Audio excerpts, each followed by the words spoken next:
ये अपनी Scorpio classic S10 ये खरीदने के लिए हम लोग को इतने ज़्यादा पापड़ बेलने पड़े भाई। पिछले 2 महीने से हम लोग लगातार गाड़ियाँ ढूंढ रहे थे। कोई ऐसे आसपास के कोई ऐसी सिटी छोड़ी नहीं है जहाँ पे हमने गाड़ी ढूंढी ना हो।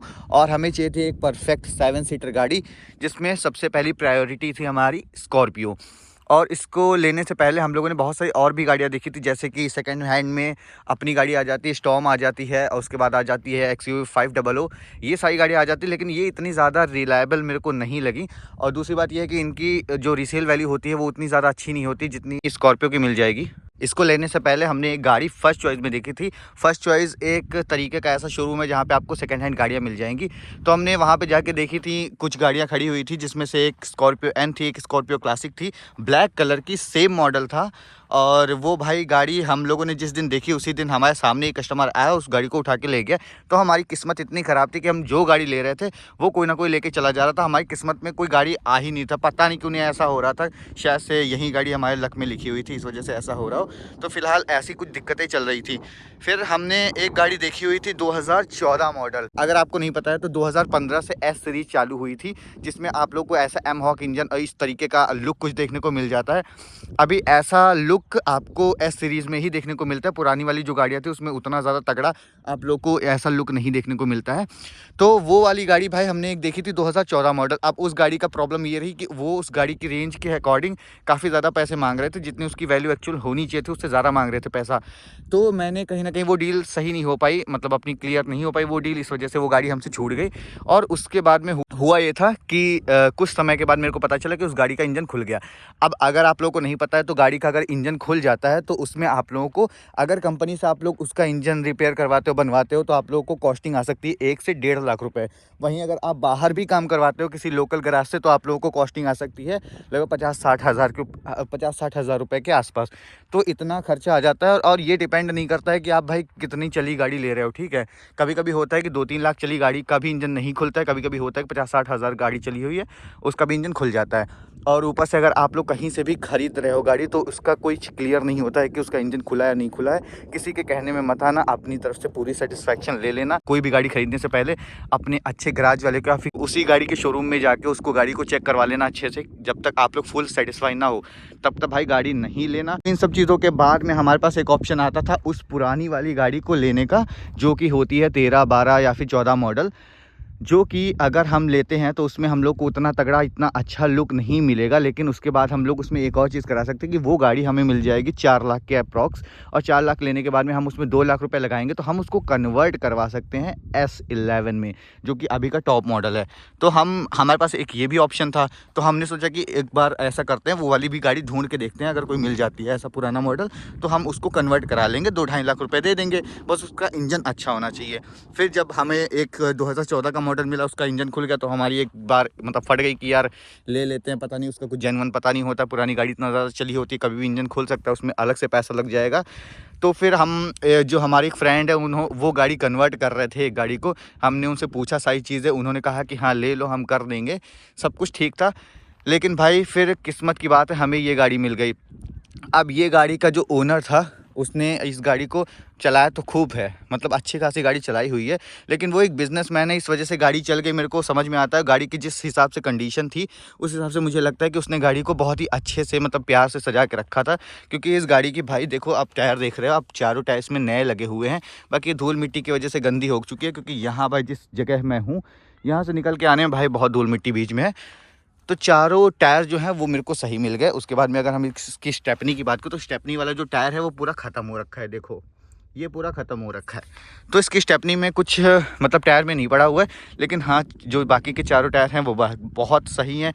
इसके और भी कोई मतलब अगर कह दें एक्सटीरियर में, तो एक्सटीरियर में कोई काम ऐसा सच कराने वाला नहीं है। इसमें मैंने अभी ले लिया है, जब से लिया हुआ है तब से इसमें मैंने कुछ काम करा रखा है। जैसे कि मैंने इसके इंटीरियर में काम कराया थोड़ा बहुत। इसकी जो सीट कवर है वो पहले से काफ़ी ज़्यादा गंदे हो चुके थे, काफ़ी ज़्यादा ख़राब हो चुके थे, फटे नीचे थे, तो हमने उसको चेंज कराया हुआ है। कुछ ऐसा लुक अभी फ़िलहाल आ रहा है। इसका जो स्टीयरिंग कवर है हमने ये भी एक नया डलवाया हुआ है। अब इसको डलवाने के बाद मेरे को काफ़ी अच्छी ग्रिप वगैरह मिल रही है, तो मेरे को अच्छा लग रहा है। वैसे तो मैं इसको डलवाने के मन से नहीं था, लेकिन जिस शॉप पर गया था उसने कहा कि यार डलवा के देखो, मज़ा आ जाएगा। तो मैं डलाया तो सच में मज़ा आ गया। और साथ में इसकी जो फ्लोर मैट थी वो ओनर ने अच्छी खासी रखी हुई थी कंडीशन में, तो ये अभी फ़िलहाल वैसी की वैसी ही है, तो इसको चेंज कराने की अभी तक नौबत आई नहीं है। और इसके अलावा जो एक काम हुआ है वो हुआ है इसके शीशों पे, जिसके शीशे हैं उनमें ब्लैक कलर की फिल्म चढ़ी हुई है, वो भी 50% वाली, जिससे बहुत ज़्यादा विजिबिलिटी कम भी नहीं हुई है। और इतने पे मेरे को लगता नहीं है कि चालान वालान हमारा हो सकता है, क्योंकि हमारी दूसरी गाड़ी में भी सेम फिल्म चढ़ी हुई है और आज तक कोई भी चालान नहीं हुआ है। आते हैं मुद्दे की बात पे। गाड़ी हमने फाइनली ले ली और लेने के बाद सबसे पहले हमने इसकी पूजा वूजा करवाई भाई, धुल धुला के। उसके बाद में हमने इसमें सबसे पहला काम करवाया इसके इंजन की सर्विस। इसमें आप लोगों को इस तरीके से कुछ इसके सॉकर देखने को मिल जाते हैं, जिसमें आप लोगों को इसका बोनट है हाथ से पकड़ना नहीं पड़ता है। अब इसके इंजन की मैं आप लोगों को हालत दिखा देता हूँ। इंजन वॉश नहीं हुआ है सर्विस के बाद में, इसीलिए गंदा है। अगर इसको मैं वॉश करवा देता तो काफ़ी ज़्यादा नीट एंड क्लीन दिखता। इसमें जो बैटरी पड़ी हुई है वो रिसेंटली पड़ी हुई है, इसी 2024 में पड़ी हुई थी, मार्च या फिर अप्रैल में पड़ी हुई थी, जिसकी 1 साल की वारंटी भी है। तो अभी मेरी जो समझ लो बैटरी मेरे को मिली है वो नई मिली हुई है। बाकी पूरी इंजन की सर्विस हुई है और काफ़ी ज़्यादा अच्छी सर्विस हुई है इसकी। अब इसको मेरे को कहीं पे भी ले जाने में डर नहीं लगता है, इसी वजह से अब इसको कर देते हैं बंद। सर्विस होने के बाद मैंने इसकी टेस्ट ड्राइव भी ली है। और टेस्ट ड्राइव क्या ली है, मैं इसको हाल ही में लेके गया हुआ था यहाँ से 300-400 किलोमीटर की मैं चला के आ रहा हूँ। 300-400 नहीं, मतलब मैंने लास्ट ट्रिप इसकी लगाई हुई है 500 किलोमीटर की, तो 500 किलोमीटर चला चुका हूँ। गाड़ी में कोई प्रॉब्लम नहीं आई है, इसके सस्पेंशन वगैरह सब कुछ एकदम फर्स्ट क्लास है।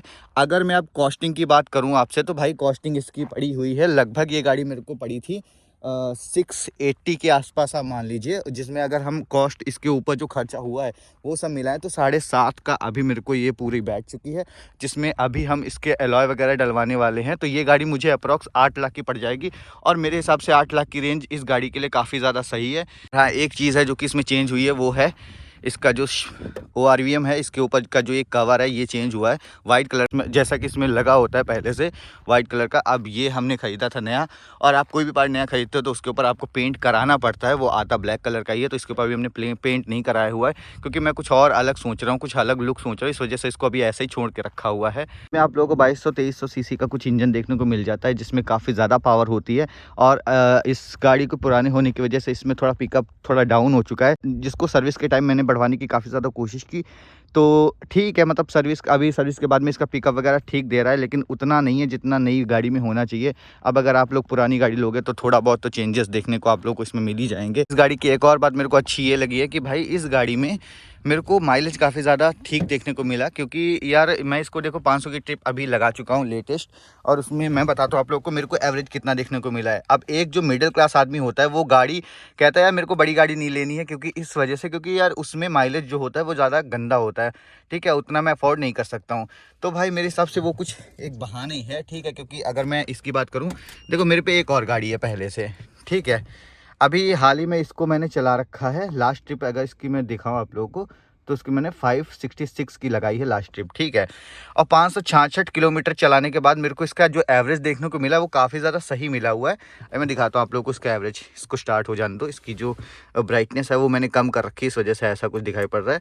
देखो अभी फ़िलहाल इसकी माइलेज दिखाई पड़ रही है, आजा दिख जा भाई, 15.2। तो भाई 15.2 किलोमीटर की इसमें मेरे को माइलेज अभी फ़िलहाल दिखा रही है। और जब मैंने इसको ट्रिप पे चलाया हुआ था, अगर आप इसकी रेंज 80 से 100 के बीच में रखते हो तो आपको ये गाड़ी 17 से 18 का माइलेज निकाल के देती है, जो कि मैंने खुद यार निकाला हुआ है, इसलिए मैं बता रहा हूँ। मेरे को क्या ही ऐसे झूठ बोल के मिल जाएगा। तो जो ये बहाना है कि माइलेज अच्छा नहीं निकालती, भाई डीजल गाड़ी है, पावर बहुत ज़्यादा होती है, बस जो इंजन की नॉइज़ होती है वो अंदर थोड़ी बहुत आती रहती है as compared to petrol. Petrol का इंजन जो होता है वो थोड़ा शांत होता है। इसका माइलेज काफ़ी ज़्यादा सही है, डीजल का वैसे भी सही होता है। दूसरी बात ये है कि इसकी जो सर्विस होती है वो एज़ कम्पेयर टू पेट्रोल थोड़ा सा महंगी होती है। बाकी इसमें कोई चेंजेस नहीं है। गाड़ी में सारी के सारी फीचर्स आप लोग को देखने को इसमें मिल जाएंगे, क्योंकि ये भाई S10 है, अभी लेटेस्ट S11 आ रहा है। इसमें सारे के सारे ऐसे जो फीचर्स हैं जो कि आपको S11 में देखने को मिल जाएंगे, अप्रॉक्स सारे के सारे फीचर्स इसमें देखने को मिल जाएंगे। अगर आप लोग भी सेकेंड हैंड कोई गाड़ी खरीदते हो तो इन सब चीज़ों का बहुत ध्यान ध्यान रखना कि गाड़ी चली कितनी हुई है, उसका इंजन कैसा, सस्पेंशन कैसा है, इसमें कितना खर्चा आगे जाके लगने वाला है, क्योंकि वो बहुत ज़्यादा मायने रखता है। आप लोग सस्ती गाड़ी ले लोगे, उसके बाद में ऊपर से खर्चा लग जाएगा, तो वो आप लोग को मतलब उतनी ही पड़ेगी जितने की आप लोगों को कोई अच्छी गाड़ी मिल जाएगी।